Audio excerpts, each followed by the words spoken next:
How's it going, guys? My name's Graham and welcome to Two Left Thumbs. I was lucky enough to receive a screener for Zack Snyder's Justice League earlier this week, and have put as much time as I could into organizing my thoughts. Because yeah, I had a lot of them. I plan to give a summary at the top here without any spoilers, just kind of looking at things quite broadly. And after that overview, the majority of this video will be dedicated to a very spoiler-heavy look at how everything was reshaped and recontextualized for the Snyder Cut. I do have a quick request for you guys. The Kickstarter for Scrabdackle is live right now. It managed to hit 48% funded in one day. That's huge. This is looking like it'll actually happen. I think it's going to be a really special game. Follow the link in the description, the pinned comment, give it a look. I'll explain in more detail at the end of the video. I owe these two movies a thanks for their dramatically different aspect ratios. Other than just differences in color grading, it's going to be so obvious which version I'm talking about by using footage from each. I'll be kind of going scene by scene the way I did with my other Justice League review, but I'll jump around when it makes sense and try to speak to larger points throughout. For things that specifically didn't change, like the costumes, I won't retread any of that ground here. But believe me, there's a lot that did change. Starting that off, I had no idea how little the story was actually going to be changed. I suspected that the entire back half of the theatrical cut was new content.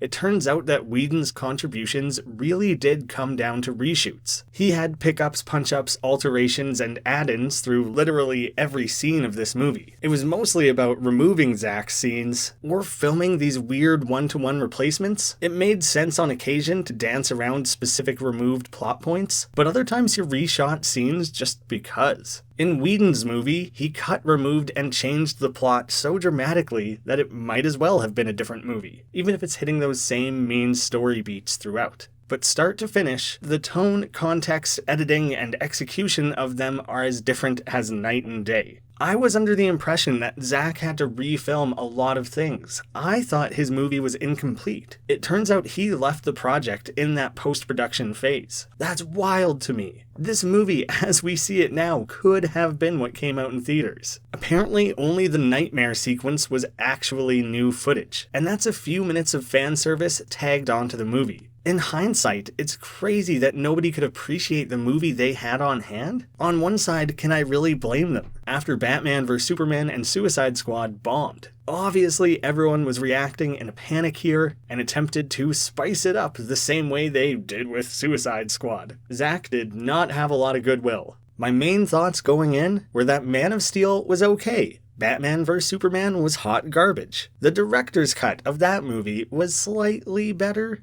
but still pretty bad. And that the theatrical Justice League was somewhere in between those two, definitely on the bad side of the scale. After a rewatch, it bumped up slightly, but still bad. Because the Batman vs Superman director's cut failed to make that movie much better, I assumed the Snyder Cut would simply be this fun moment in pop culture, not something of any real quality. But damn, dare I say it? The Snyder Cut is good.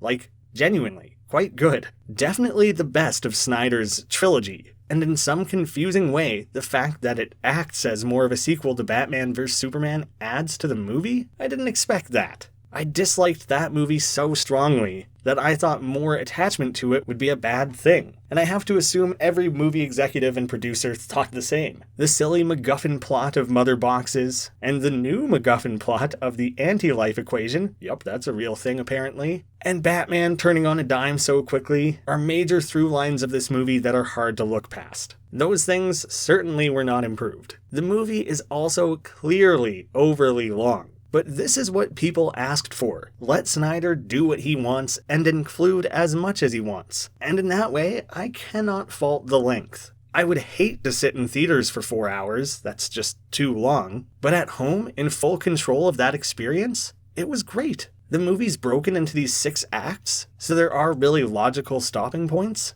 I had watched the 2-hour theatrical cut in 2 sittings on 2 different nights because I was just kind of over it. Yet I watched the full 4 hours of this all in one go. I was right there along for the ride. The pacing is somehow brilliant. It's one of the best aspects of this new cut. It's hard to have 4 hours go by and not have the audience feel constantly aware of that length. A few scenes drag in very notable ways, but it's really nice to have an epic superhero movie that takes a beat like this. I'm going to talk about this more, but I suspect Snyder took some major cliff notes from watching Peter Jackson's extended Lord of the Rings trilogy. Besides some broad plot irritants and long length, the way the characters and story unfold and grow is far superior to the theatrical cut. I'm really stumbling on this, talking about the original version, trying to avoid phrasings like that. Yes, I realize that Zack's movie is the original version, but please understand if I ever use that in this video. The theatrical cut is the first, it's the original. Zack's is the one I will be referring to as new, and that's just based chronologically. So the pacing, a few minor missteps, but it flows incredibly well. The theatrical cut does a Suicide Squad-esque quick introduction of every character back to back, yet still fails to team them up till halfway through the movie. I had said I wanted a quicker team up than that. I thought that would be very important to a successful movie, but Snyder spaces all of this way out. The Flash isn't even in the movie until 1 full hour in, and the full team up again comes closer to halfway through. The reason this works as an improvement, rather than once again having the issue of delaying that team-up, is that all that extra runtime is spent getting to know these characters. I thought if we weren't going to get to know them through solo origin films, then we might as well get them together and get to know these characters by having them bounce off one another. I was wrong. It works better to space them out, because in a way you can give them these backdoor solo mini movies. It also shows that it was a genuine struggle to get everyone together. This movie was always going to be disadvantaged in this way compared to the Avengers, and that all those characters were already established. And while that was still a stupid choice on DC's part to rush things, it all works far better with this extra breathing room. This fails in the 2017 version because we don't know any of these characters. My rewatch left me wishing that Cyborg had been better utilized. It turns out he had the most well-developed character arc in the entire movie. Without the privilege of a solo film, there is an impressive amount of backstory and character exploration on display here. His relationship with his father is at the heart of this entire movie. It's a pretty big deal and absent from Whedon's version. I'm going to talk about that a lot throughout. Is this new iteration magically the best superhero movie ever, like some people seem to be claiming? I would disagree on that. I think we can pump our brakes a little bit.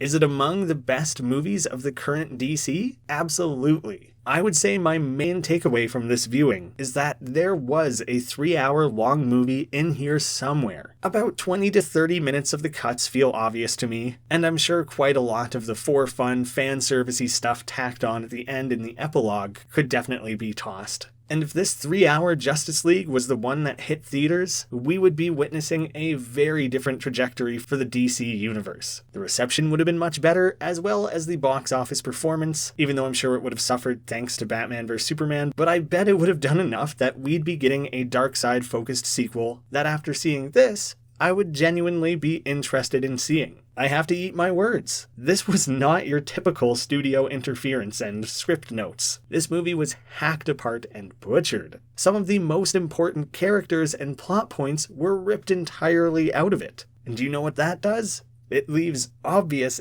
gaping holes. So yeah, Snyder was done dirty, and I would absolutely recommend watching his final vision. The worst thing that could have happened was that his cut was mediocre. If the Snyder Cut was bad, then people could just accept that the reshoots, while a failure, were probably necessary. If the movie had only been okay, the fandom would have remained ravenous, fighting over a subpar movie and demanding that this again wasn't Zack's true vision. But giving us this solid, in my mind, 7 to 8 out of 10 movie means that Snyder had a story in mind and was robbed of a potential success. I was dead wrong. And everyone asking to release the Snyder Cut deserves some commendation for their perseverance. Now is the time to start going deeper into specifics, which will all be very heavy in spoilers for both movies, but especially the Snyder Cut.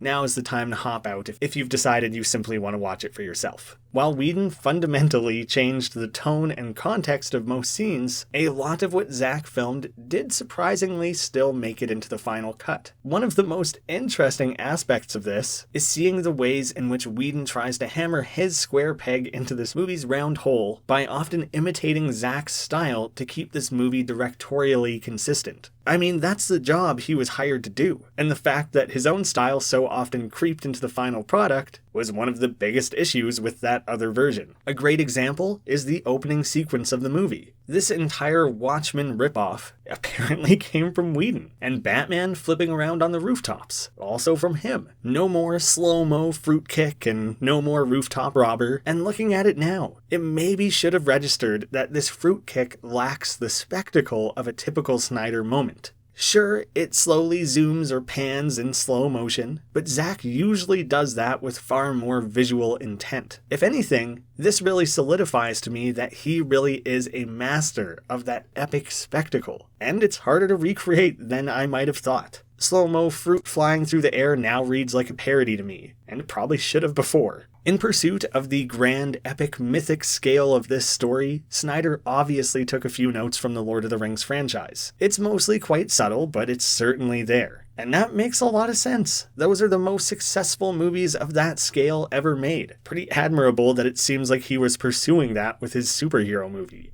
And I mean, hey, before Lord of the Rings, people thought fantasy was pretty silly. And I think that's what Zack was trying to do here. But it's comical to see that Whedon picked up on that, despite the fact that the movie was, no longer massive and grand, and in his attempt to follow Zack's lead, somehow ran with it far too literally, ending up with this parody-like scene later on. I have issues with Zack's filmmaking in a variety of small ways. Certain things he's done are far worse than others, but having this direct comparison of what he does best and another high-quality superhero director trying to do the same, man, has my respect for Snyder as a director grown. The new opening is so much more amazing. We see the death of Superman all over again, but this time he is howling in such agony that his screams are echoing for thousands of miles. For some reason in like a 2D plane, but that's being nitpicky. It's a cool-ass concept. And it actually kicks off the plot in a way that becomes very important to the movie as a whole. This is the first of 100 different confusing exclusions from the Whedon Cut. Little moments that were trimmed back that actually explain a critical detail, but they didn't bother replacing or explaining it in a different way. This is some of what the Batman vs. Superman director's cut fixed, is just cleaning up the plot, making things more clear. But it's so much more dramatic when you're replacing someone else's work. Superman's shouts are so intense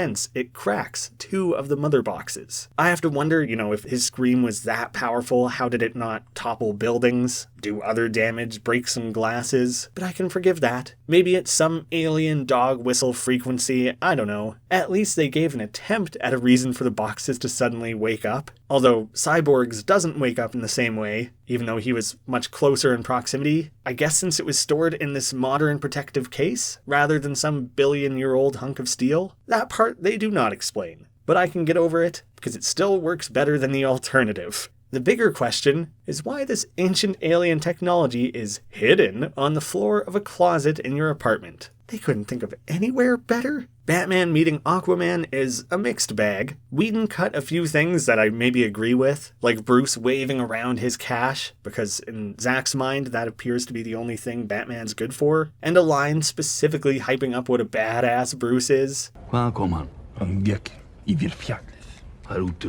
Felt a little too on the nose. I still miss this particular line. Mankind's melting the polar ice caps, destroying the ecosystem. They got it coming. Hey, I don't mind if the ocean dries. I had to laugh at the fact that this line was in both cuts. Strong man as strong as alone.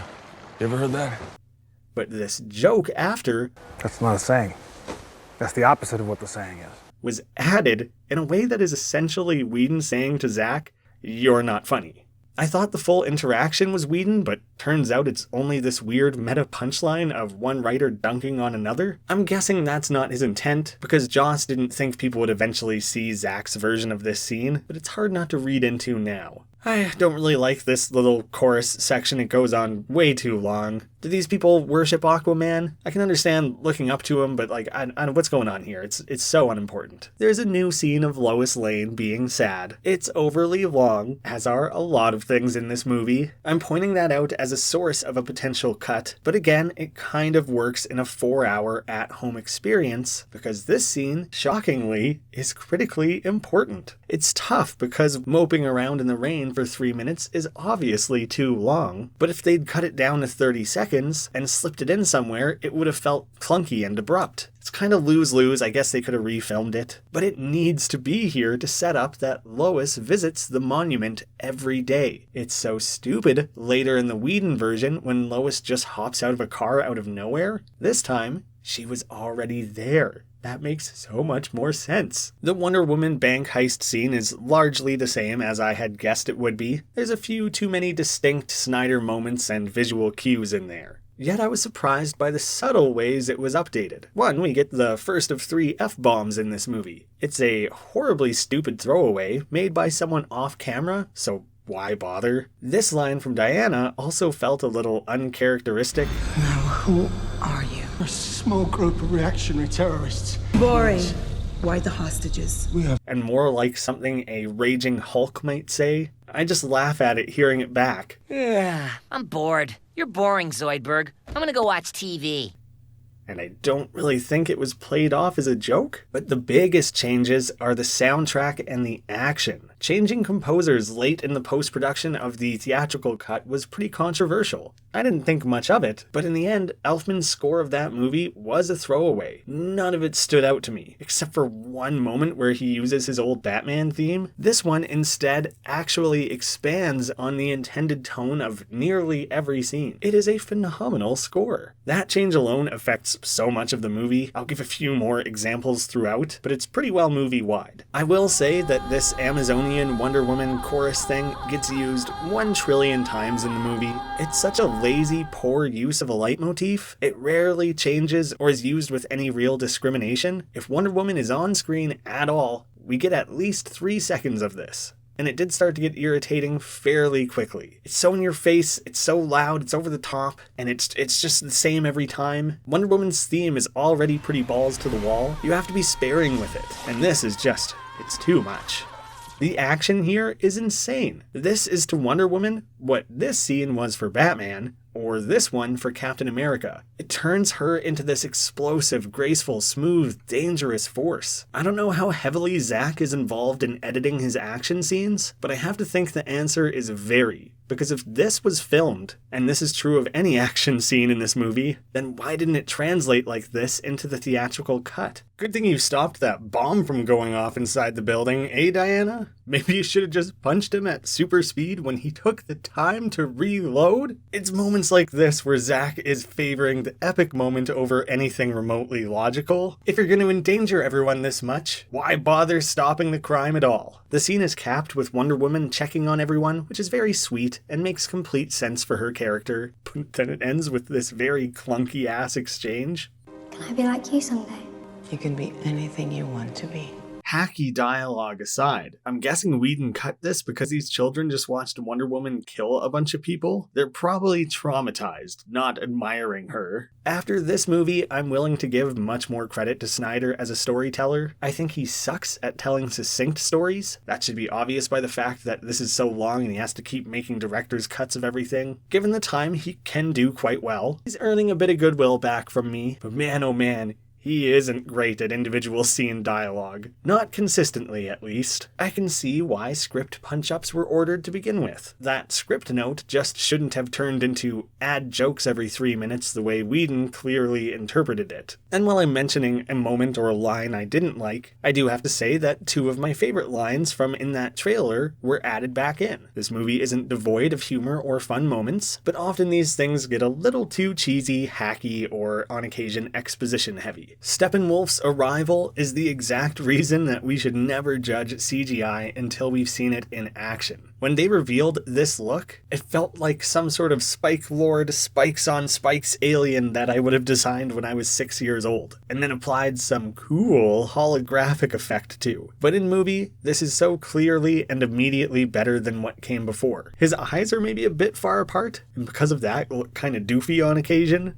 But his more alien face looks much scarier, And this dude is enormous, standing like 2 feet taller, with these absolutely shredded big tree trunk arms and more inhuman proportions. Why did they think they needed to update this? Oh man, we need a more humanoid villain. What a downgrade. Steppenwolf's armor shifts and moves, adapting to incoming attacks and his surroundings in this incredible, undeniably alien way. It feels like this set of living chainmail, rather than spikes, or kind of like the Destroyer from Thor the way I thought it might. Even the vocal effect applied to Syrian Hind's performance is enhanced and improved. Millennia in exile, searching.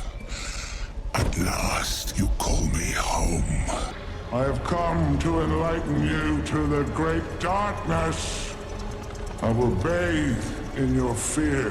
This fits this movie so much better. He is obviously more of a threat, and that is inarguably established by the way he starts body-checking horses and shrugging off arrows. This dude can and will mess you up. It drives me wild when people stop and talk on a battlefield in a movie, but it's all the more infuriating when you're the one carrying the thing the bad guy is after. Get a move on. Stop looking behind you. Stop talking with people. Get out of there. With that, the action in this scene is still rather unmotivated, as their goal is simply to keep moving. I took issue with that before. There's nowhere specific they're trying to go, and so the goalpost is infinite and it takes some of the tension out of the scene, but it is a little more forgivable when it's been better established exactly how unexpected the box waking up was. They didn't have time for a plan B. That thing woke up and Steppenwolf showed up. So it's definitely better, but I still think that could have been improved. It took around now, just about 30 minutes in, to establish any real stakes in the movie. Even Steppenwolf showing up isn't much of a stake establishment. We can assume he's bad and that he wants the box. We don't know what happens when he gets the box. Batman's assembling this team operating on hypotheticals only, and I was just starting to wonder when they would attempt to explain the real threat, right when it showed up in the plot. I was writing notes in my notebook, and at the top of one page, I wrote threats established, and the next note was, yep. So again, maybe that's credit for good pacing. That was the appropriate place for it in the movie. Alerting Diana through their beacon of Gondor is still kind of stupid, but at least they explained that they blessed the arrow, rather than just starting a fire that somehow made the news and hoping Diana would see it.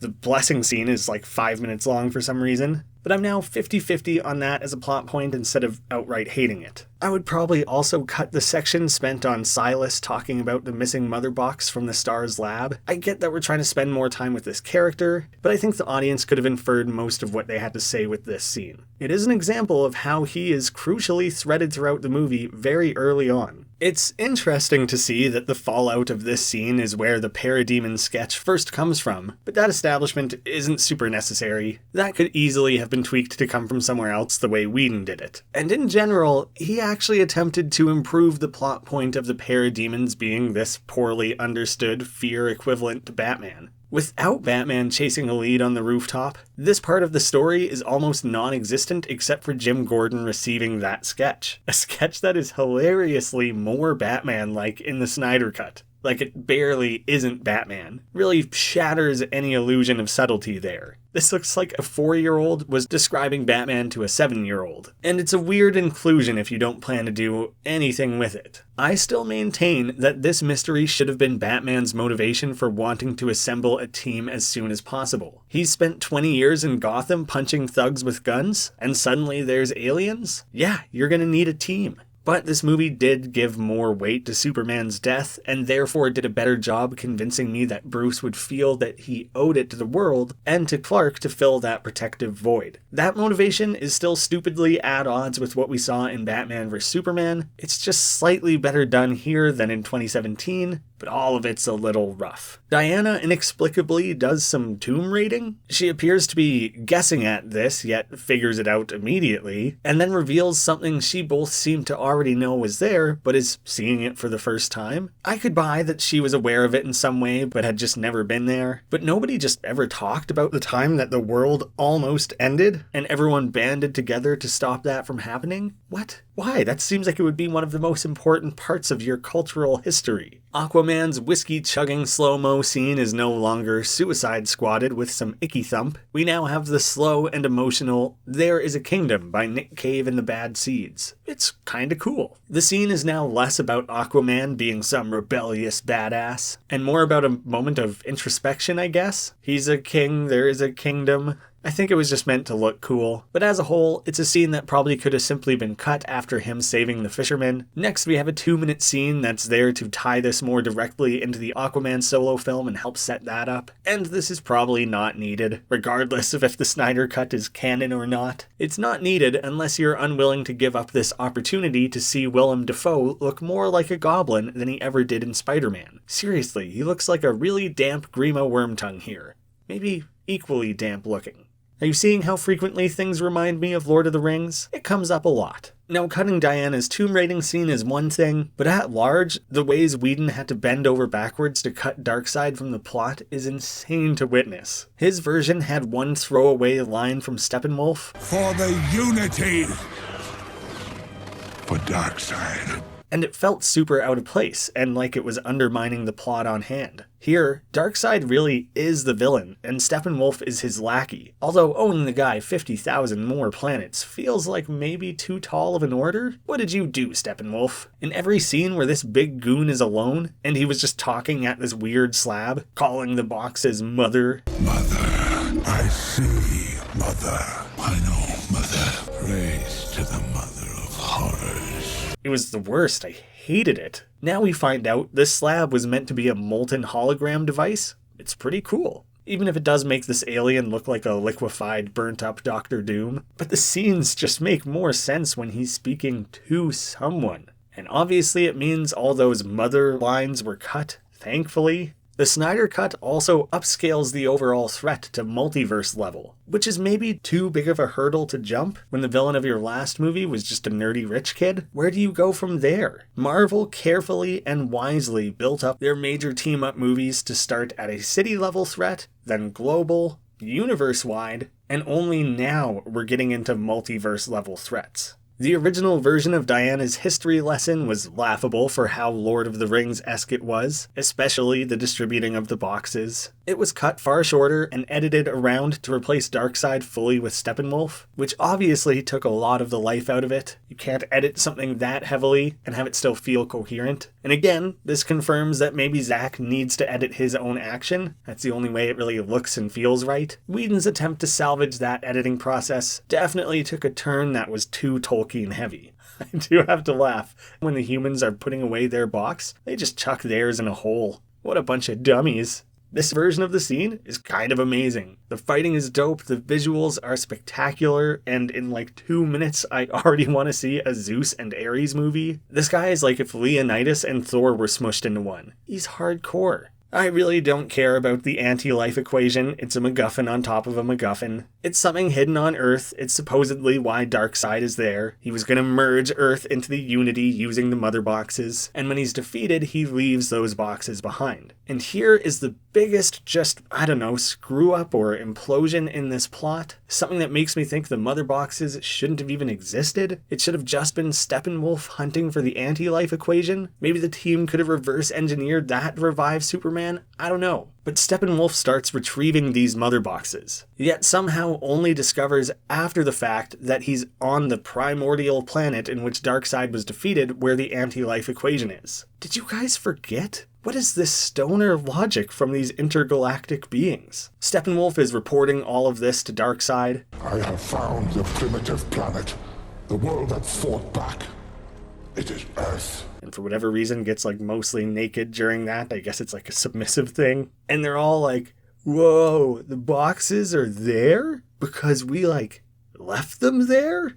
Dude, where's my anti-life equation? Like seriously, you guys understand that you're here retrieving the mother boxes because you left them here, and that they were left here because you lost the fight. Like what? How is this some sort of revelation to any of you? I'd understand if maybe Steppenwolf didn't have all the pieces of the puzzle, but he reports that to Darkseid and it's like news to him. It's just insane how big of a gaping hole that is. While the overall story of this movie works because the characters are fleshed out and the threat is somewhat established, that entire thing is so utterly stupid. These flimsy reasons for anything to be happening are one of the main reasons this movie is still held back. Marvel uses loads of MacGuffins as well, so does every blockbuster movie. But at least Marvel eventually paid those off, retconning them as a major plot point that we all could understand and get behind. Maybe that would have happened long term for this franchise, but as is, it's all a little too unclear and far too slapdash. We only now get our first scene with the Flash, and it's easily one of his best scenes. Plays out so dramatically, the slow-mo is incredible, and I think I gasped when he liquefied and shattered the glass rather than, opening the door. The effect of it was so perfect, and it kind of floored me. Not just amazing visuals, but the entire scene takes the time to show us more about this character. Those extra moments tell us a lot about him. It honestly made his bumbling awkwardness through the rest of the movie less irritating, which I think it kind of was to me originally. I started to think maybe I wasn't much of an Ezra Miller fan, but this convinced me that I just didn't know his character, and him running around like a hyper kid just didn't really land. Now that that's established, and I know more about Barry, I'm totally fine with it.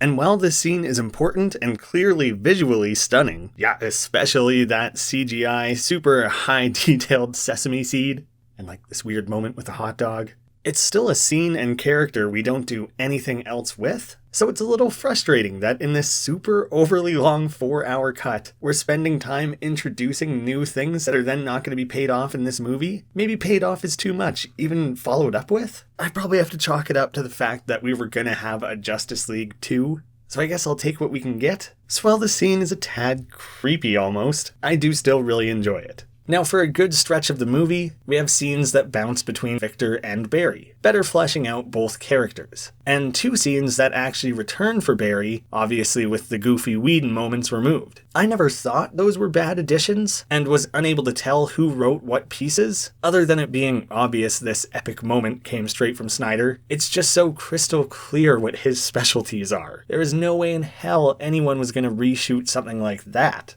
It's too perfect. But when all this is left in without the jokey inserts... Hurry it up, will you? I can't sit here and watch you run in place in Central City. It's a little too literal for me. Oh, what is brunch? It really changes the mood dramatically. Suddenly these feel more like real characters interacting in a way I didn't even notice had been undermined previously. I mean, people specifically talk about shows like Buffy having very Whedon-esque dialogue, because it's definably, intentionally different than the way people actually talk. Maybe Barry's dad feels like a bit too much of a doof here. You're going in circles, man. He was just kind of generic and maybe a little too cool for Barry the first time around, but now he's kind of like giggly, and he's always dropping these mans in his conversation.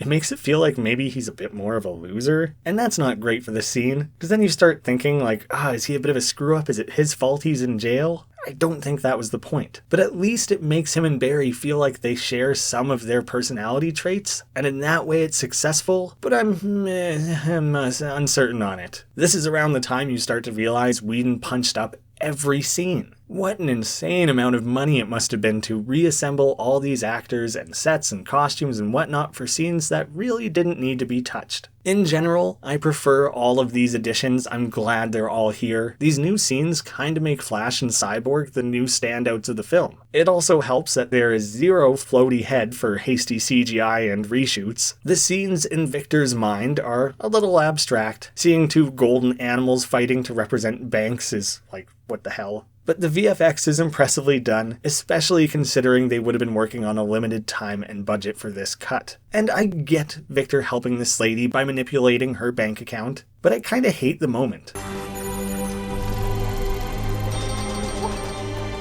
Like, did he add slot machine sounds and confetti to that ATM? How strange is that? And is the IRS not just going to throw this lady in jail now? How will she ever prove where that money came from? Is she liable for it appearing in her account? Is that out of thin air? Did he steal money from someone? It's a really poorly tacked on Good Samaritan moment for the character, and I guess it's meant to show that he's still good and establish how powerful he can be, but it kind of just felt careless and like very obviously laden with repercussions. A new moment that had me cracking up is Alfred teaching Diana how to make a cup of tea. It has this really funny feeling of him being a part of the team, like his power is super butlering. Of course he'd know how to make a perfect cuppa. I still don't know how I feel about Jeremy Irons as Alfred. I like when Alfred is a bit more of a dork than this. This is a hair dorky, but I'd tip the scale up a bit more. But I like this. Cyborg's message to Diana is made more trippy. Looking at them side by side, I cannot decide which one feels more out of place or more poorly done. I don't think either are great. It's a throwaway moment. I don't really care either way. At least the Snyder one is shorter, so I guess I like it better. The context of this meeting adds so much more weight. Victor is rightfully pissed at the entire world right now, and obviously not in a place to be of any help or to be helped. He is at maybe the lowest of his low right now. We get our second F-bomb, and this one feels more earned and appropriate. If this was the singular allowed theatrical F-word of the movie, I think it'd be a very effective placement. This character should be pissed off. I didn't mention it last time, but the way that he blacks out the street to remain hidden is so awesome in either cut. That's a great detail. Ah yes, Cyborg and grave digging.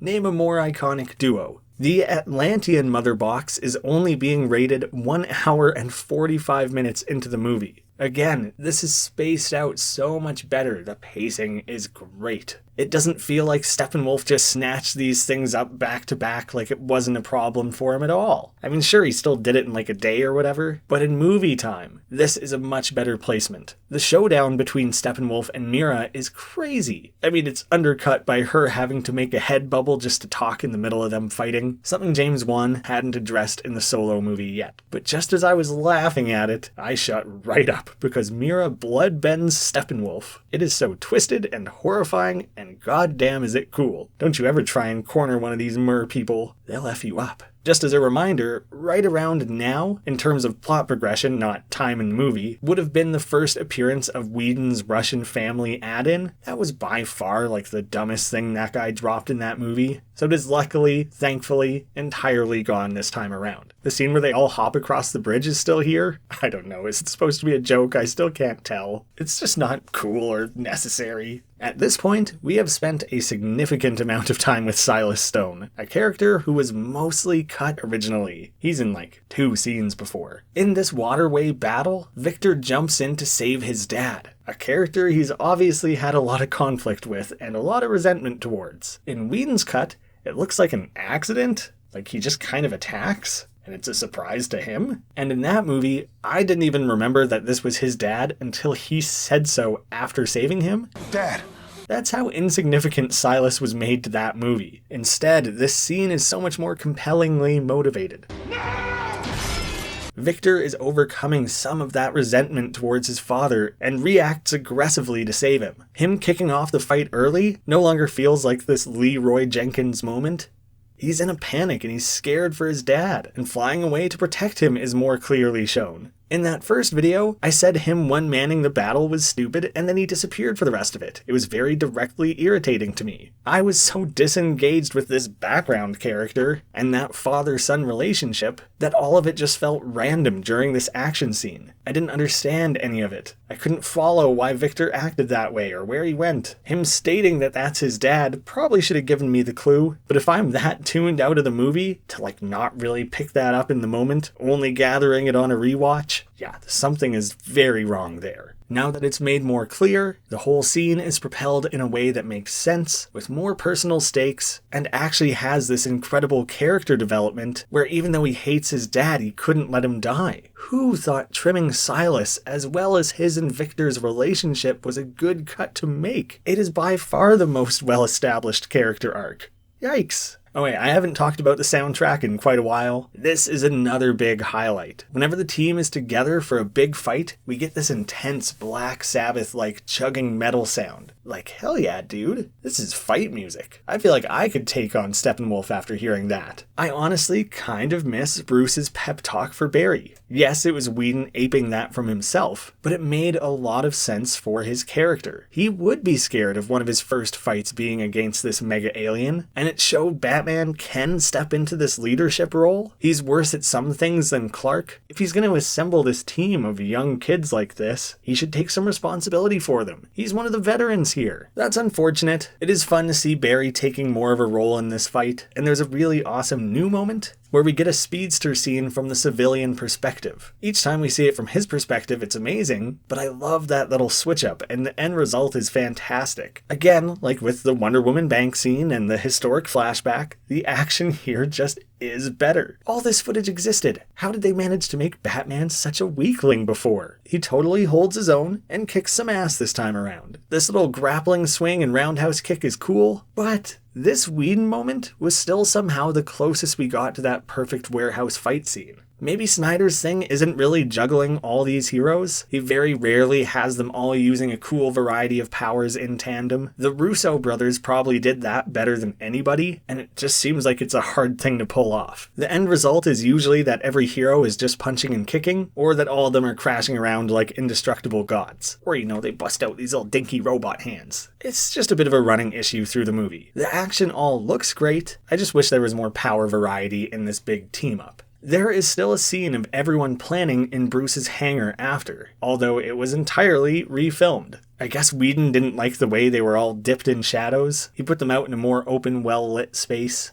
He also gave Aquaman this jacket. I guess maybe he just hated Arthur's Russell Brand look that much. But even though these two scenes serve the same purpose and take place in the same location, I guess there was no ability to utilize Zack's footage without breaking the continuity. Whedon just thought it was so much not what he wanted to do with the scene. In the theatrical version, Cyborg tells everyone the box is capable of massive energy potential and change. Bruce then rambles about life and then yells at everyone when they won't let him revive Superman. It's such a wild shot from left field, and the resulting argument is ridiculous because obviously reviving the dead is a stupid idea, and at no point does it feel like he's making good points. Not only do I think Snyder's version is more well lit and more interesting to look at, even if he maybe rotates the camera a bit too much, that's a lot of spinning. It's simply a far more logic-driven conversation. Aquaman accusing Cyborg of being a spy is incredibly dumb. I dislike that.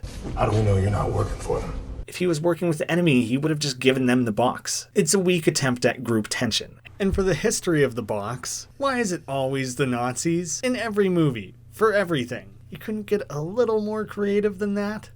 And, projecting Superman's hologram is unnecessary. But overall, their level-headed discussion of the box's potential, how it operates, and the conclusion that it could maybe revive Superman feels more well-earned. I followed their conversation of how they got there. It's still pretty dumb, but they've reached that conclusion in a certifiably less dumb way. It plays out like a room full of geniuses, minus Aquaman, sorry dude, actually coming up with a plan and reasoning it through, rather than Batman just throwing a weird fit. The whole smoke analogy with each character speaking one line at a time is corny as hell, but I was far more on board with them concluding to revive Clark this time around. They also now better establish the plot of the boxes activating and them being tracked whenever they are active. So we now have this added weight of using the box to bring back Superman risks failing and bringing Steppenwolf to them. Those stakes are so much more real and enjoyable. This is approximately halfway through both movies. In the 2017 cut, I had almost nothing else to say past this point because it was just a big old mess of a CGI battle. Now the plot feels much more driven forward, there are payoffs left and right, and the last chunk of this movie is so much more satisfying. I still have less to say because, it mostly is just a big action sequence, but it's just a little more layered, and isn't the slog that it is in the other movie. We have this new scene of Lois speaking with Martha. We could probably do with one or two less check-ins with the character. Most her scenes are very slow, very long, and without any dialogue or exposition, but at least it's showing us that she's grieving. I don't know, before she just got over it? Not only could this have been cut entirely as is, but then Martha ends up being Martian Manhunter, and for no reason he also quickly changes shape again to remind us who the actor is. Why he stepped into this situation at all is beyond me. It's so clearly just shoehorning in this character. And why does he do it as Martha? Lois would trust her, but she's gonna think that her mother-in-law has dementia now if they ever talk about this little chat of theirs. It was just very pointless. He also shows up once more as like a post-credit scene, and that was also kind of pointless and dumb. He shows up to tell Bruce, like, I'd love to help. Well, then why didn't you help this whole movie? And also, why didn't Bruce have some sort of defense system? I don't know, he seemed really vulnerable there. I know it's fun to see him on screen, but considering how many other characters and things you're introducing in this movie, Zack probably should have held off for the sequel. Digging up Clark's grave is still present, but it's not a joke this time around. Arthur and Diana are actually present as well, and it's acknowledged that it would feel disrespectful to use their powers. I appreciate that inclusion. It's great having the Amazonian and Atlantean, the bitter rivals, talking it out in the van, while Flash and Cyborg bond while shoveling dirt. Give some of these characters a little bit of rapport. This scene with Arthur and Diana is probably the best we have from Aquaman in the whole movie, and in general is just a good talk. There is definitely not enough of these moments in the movie. It's interesting when scenes have the same plot beat, but were completely refilmed. Batman and Alfred still have a little pep talk by themselves. And while I like Snyder's red cape line, yeah, it's cheesy, but I like it. If you can't bring down the charging bull,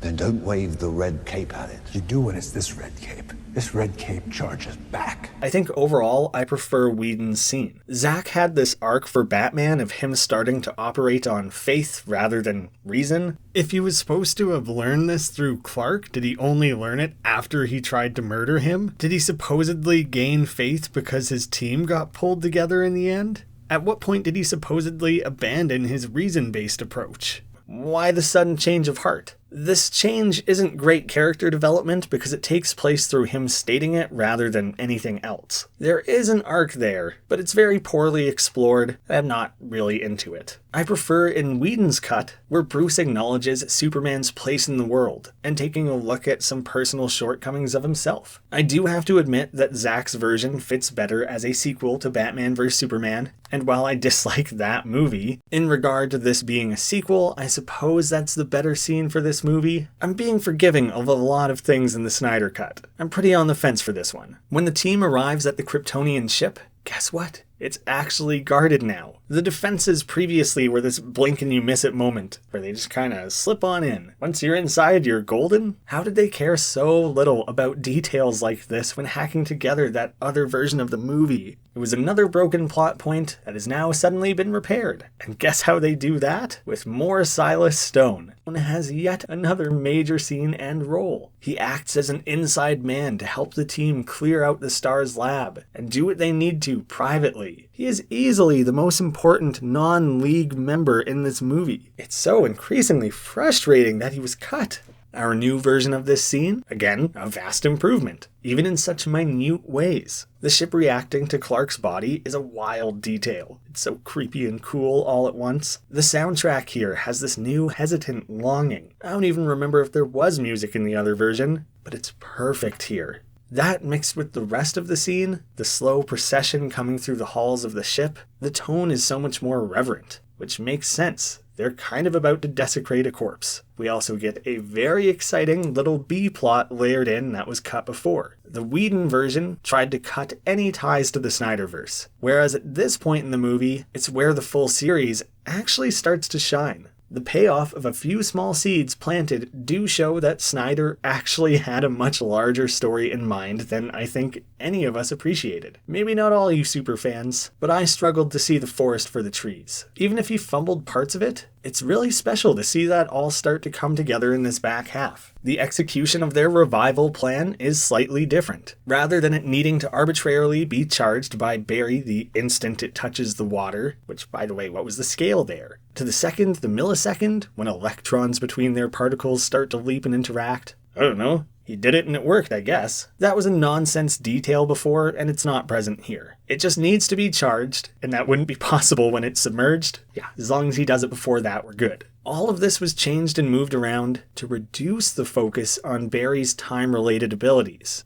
which were teased in Batman vs Superman. By approaching the speed of light, time is affected in somewhat unpredictable ways, adding yet another layer of uncertainty to their plan here. Cyborg has this epic apocalyptic vision like what has been haunting Bruce. He attempts to avoid it, but accidentally initiates it. That is a great detail. When you're dealing with a speedster, you gotta be careful. It's gonna be too late to take any of that back. But thanks to some trippy, wibbly-wobbly, timey-wimey stuff, Barry creates an alternate timeline. This is such an awesome little detail, a great payoff to his powers, and possible setup for a future Knightmare-based storyline. The revival plot was so weird and uncomfortable before. Now they really logicked it through, paid it a lot of due respect, and used it to tease this incredible concept. Yeah, definitely an improvement. Pretty well all the best hell yeah and visual spectacle moments in this movie are centered around the Flash, while all the emotional payoffs and through lines come from Cyborg and his father. It's just wild how heavily those two characters' roles were removed and overwritten. Superman's confrontation at the monument being a Snyder scene makes sense, almost strictly for the moment of Clark watching Barry at super speed. The best part of this new version is actually the unsettling way that Clark never says a word. I disliked his lines and banter with Batman before anyways, but I just thought I didn't like the writing. Now it is made much more clear that this is just an alien husk in this living weapon. That doesn't work when he remembers Bruce and starts talking about their past. This is a Kryptonian fighting and defending himself rather indiscriminately, without any thought of who he is fighting, and it's so much better for it. Again, that setup of Lois already being there is also far better. We get the whole payoff of Lois's key, but then they also layer that together in a way that it's yet another setup. I'm really starting to wish we were getting a sequel to this movie. The fight itself is pretty well the exact same, except for this awesome moment where he takes a heavy military round to the face. Watching the Man of Steel get shot with bullets will just never get old. Cyborg has his little mini arms that are kind of weird. And the Batman showdown is clearly very different without any jokes or forced self-references. The Flash screwing up and apologizing to Aquaman is great. We don't need clever quips when the movie still has fun moments like this. Like a few scenes later, Batman introduces Alfred. Everyone, this is Alfred. I work for him. That's so small but so perfect. Yes, this movie is darker and takes itself more seriously, but it's not devoid of a soul. The same way this movie can have the odd laugh without turning into a campy, oversaturated mess. Did Snyder actually learn a thing or two after making Batman vs Superman? Maybe picking up on what did and didn't work? It's baffling to think those two movies are coming from the same guy. So little mind was paid previously to Steppenwolf stealing the third box. I didn't register it, I didn't remember that happening. It's because he does it off screen. It almost makes the whole team look unprepared and kinda stupid. This was done because yet again, they had to completely cut Silas out of the movie. This very important, very emotional scene wouldn't have mattered, because it would only act as a completion for Victor's storyline if that had been properly set up. I'm over the moon that that whole plot is now back in the movie. Bringing in Silas and expanding Victor's trauma alone was enough to fix so much of what I had issue with in the Whedon cut. As we see in the final scene, Silas actually survived that version. I guess they never would have shown him getting killed. I will say, the means through which Silas sacrificed himself seemed rather unnecessary. I mean, right? Did he have to stand in there? Seems unnecessary. This giant, powerful laser was probably built in a way that you specifically fire it from outside of the safe walls. We have another Batman vs Superman payoff, with Bruce actually acknowledging the vision he had with Barry, seeding that before, mentioning it here. I am now truly invested and want to know how Zack planned to resolve that in Justice League 2. This obviously had to be reshot, since Zack's version has Victor dealing with his grief and everyone talking in relation to that, and not just Cyborg feeling self-conscious or whatever he had going on before. So the Zack version is definitely better, although the scene does end with this awful exchange. It wanted to fly. Flight is its nature. Yours too. Affleck just delivers it too quickly, I think. Like, he had it queued up. He knew Cyborg was going to say that. It feels off. It's kind of a dumb line regardless. But this was especially poorly executed. Again, building on these movies as a trilogy, Clark has a scene back on his ship, hearing echoes of old lessons from his past. It helps tie the movies together, but doesn't add a whole lot. The black suit looks neat, but it has no purpose. And Zack's explanation of it in interviews is super weak. Ooh, it ties him to his family. If Snyder would have just said he thought it looked neat, I'd have bought it and been okay with it. The black suit is like Superman kind of stealing Batman style. If Zack would have said, they learned a little something from each other, I'd get into that as well. I don't want to dwell on that. Let this guy do what he wants. It's specifically his movie with his name in the title. I will say one of the other standout moments of this movie was the recreation of the scene from Man of Steel where Superman first takes flight. It It was awesome back then, and it's intense now all over again. I haven't seen Man of Steel in ages, but this imagery became so instantly iconic back then that I was immediately brought back to that moment. It was such a great payoff and continuation, and tie-in to those first moments of him being Superman. Batman's plan still feels insane, if with slightly less of a suicidal undertone to it. At least his goal is more clear this time around. Steppenwolf's shield goes down easier than the Death Star. He shoots one weird root and the whole thing collapses. If it was going to be that easy, why even include it in the movie? What a difference color grading makes. The entire scene not being repainted red actually allows the action to stand out more clearly. That feels counterintuitive because this version is more black on black, but Zack's greatest talents are visuals and clear action scenes. It always has been. So I shouldn't be surprised all this action yet again looks better. In a funny way, I think Snyder actually borrowed from Whedon here, creating this comic book splash page moment seen in Ultron. It's super strange that Whedon wouldn't have kept that when he clearly aped other visual beats from his own movies elsewhere. Batman is again made much more useful in the fight. Seriously, does Whedon dislike Batman? Is that a documented thing? I wouldn't be surprised if he's on record saying he doesn't like the character.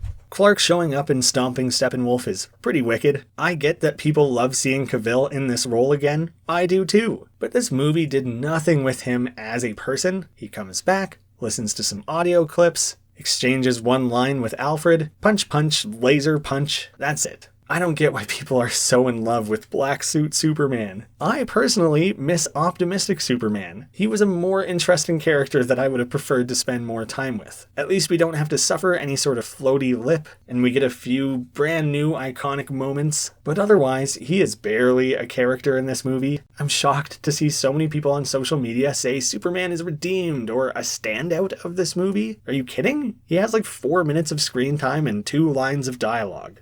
I don't buy it. There's nothing bad about how his character is used, but he's almost a prop to just defeat the bad guy. A side note that I didn't know where else to plug in, Aquaman is actually worse this time around. Zack clearly tried to pour all of his screen time into establishing how cool and badass he was. It feels like the weight of making this joke of a superhero into someone respectable was too much, and the end result is some try-hard fantasy of a character. Oh man, he's so tough. But also trendy, and I don't know, he's just a bro. Whedon's moment with the lasso was incredibly funny, and it helped humanize him a little, and he just had a few other good moments throughout. That is one of only a handful of things I think took a step back with the Snyder Cut. Someday someone's going to make an ultimate cut that slices together the best bits of both movies. Because that's what we need, another cut of Justice League. The Flash's role in the fight is no longer about saving civilians, as I don't think there are any. What he's up to now is far more interesting and a great payoff, and again a potential setup. At first, it's just about him running around and creating this current of energy, which, I don't know, showing him strain and struggle to keep that up is kinda neat, but I'd rather see him just fight things at super speed. But his eventual speed healing is so unexpected, I didn't know he could do that. But the best part is after they fail, we yet again get to see him maxing out and doing more timeline screwing around. I can understand how maybe they wanted to save this for the eventual Flashpoint movie, but maybe this is better. It shows that he can do it in these small moments and small scales. And he has no idea how to expand it further than that yet. I don't know, I just don't know if I really like when one of the coolest parts of a character feels like it's spent on their first appearance. Think of Thor going all out Thunder God in Ragnarok. That is so amazing. It would have been cool in the first movie, but it's so much better having gotten to know him and see the journey he's been on and how he's developed himself and his powers. The Flash didn't exist 2 hours ago, and now he's turning back time. It's super cool. Part of me loves it, part of me is, I'm just torn.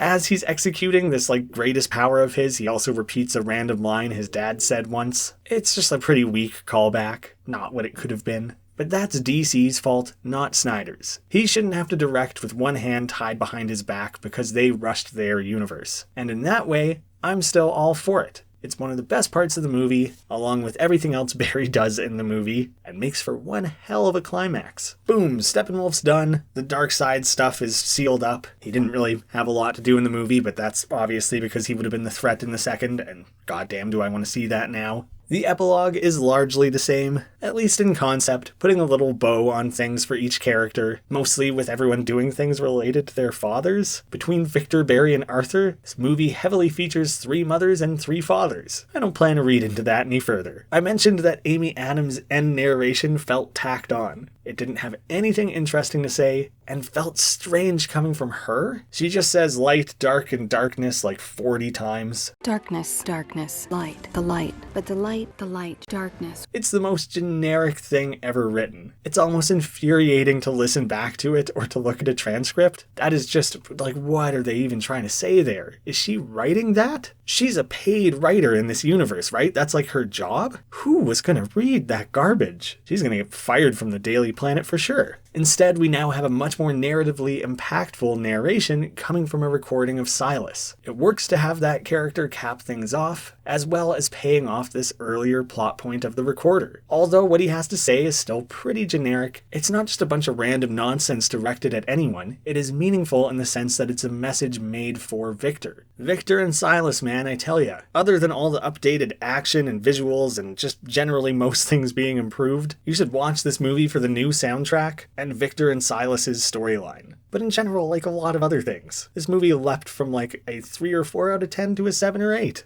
Here's my promised reminder, Scrabdackle is live on Kickstarter now. This is a non-linear action-adventure game, playing as a wizard, exploring, discovering secrets, learning spells, filling out your lore book, interacting with weird characters across crazy locations, fighting big bosses, playing goofy minigames, and with the branching storyline, there should be lots of replayability. There's a demo available now that takes about an hour, and in that small slice of the game, its potential should be so immediately obvious. There are still several weeks to get involved. Some of those early bird specials might even still be on the table, as well as these creator rewards that let you create your own NPCs, bosses, all sorts of cool contributions. So if you're at all interested, do not miss your chance for that. So please go check that out. It took a lot to get this game to this stage, and we're so excited to see it be fully funded and maybe tackle some of those stretch goals. Thank you guys for hearing me out on that. This line from Barry's dad taught him nothing he knows. Got a good laugh out of me. I just think that's a nice moment between the two of them. Batman buying the bank is still stupid. Before, I just said I didn't like the line, but this time it really registered for me that Zack really thinks the only thing Bruce has to offer is his money. Him being rich is important to a degree, but the man is also a certifiable genius. I'm pretty sure he'd just make an offer on the farm. No?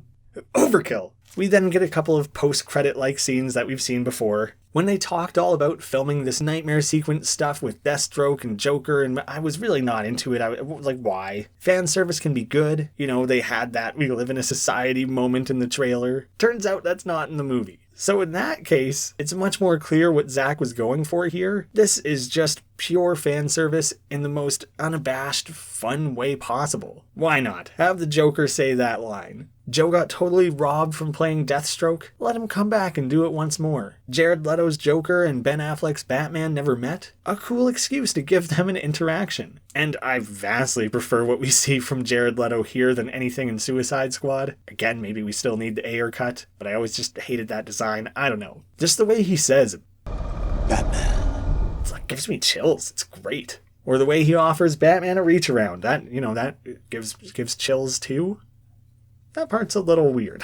And this is the third F-bomb of the movie. Batman threatens to effing kill Joker. There was all these headlines about Batman swearing, and I thought it was so stupid. Oh, superheroes are only cool if they swear. But here I get it. It's an alternate timeline. Who knows how long these two have been dancing around each other. You can only imagine how many people Joker has killed. I don't know, maybe it's a bit much. The reach around line certainly is. Zack's greatest strength and weakness is how highly in tune he is with that inner child. Batman saying he's gonna effing kill the Joker is supposed to be so cool. And it makes sense. I don't mind it. The original Knightmare sequence stuff was a little flashy. I don't even know why it needed to be there. Guess Zack was just having fun. But now he's come back to it and included an interesting assemblage of characters. And he's established that there's this branching timeline in the movie. If Zack Snyder is never allowed to make his sequel to this movie, I want him to make an alternate timeline, Knightmare-based Justice League. You know what? Why not? If when actually allowed to do his thing, this is the type of movie he puts together, I want to see more weird out there ideas from this guy. This is like the most excited I've been by Snyder's work since 300. I'm on board. The Snyder Cut was very good, bordering on great. But the more I think about it, the closer I think it is to great. I didn't bother attempting to actually count, but I assume I said the word cool no less than 30 times in this video. Zack is good at cool shit. That's almost never been up for debate. And it's nice to see him do some more emotional stuff to balance that out. But he clearly has other issues. I think extra long, epic-sized movies are probably his forte. He seems to do better when he has like 3 hours to work with. Obviously, 4 is getting a little long, but the potential cuts are relatively obvious. I was scared this video was going to be twice as long as the last one because there's twice as much movie. I knew this was going to be a big undertaking, but oh boy, was that a lot. I really enjoy talking about this sort of stuff. I would happily do more videos talking about superhero related content on the channel. I mean, I probably will anyways because I enjoy it. But if you guys like it as well, then I'll feel that much more confident in those pursuits. Thank you to patrons of the channel. Thank you all so much for watching. I'll see you again soon.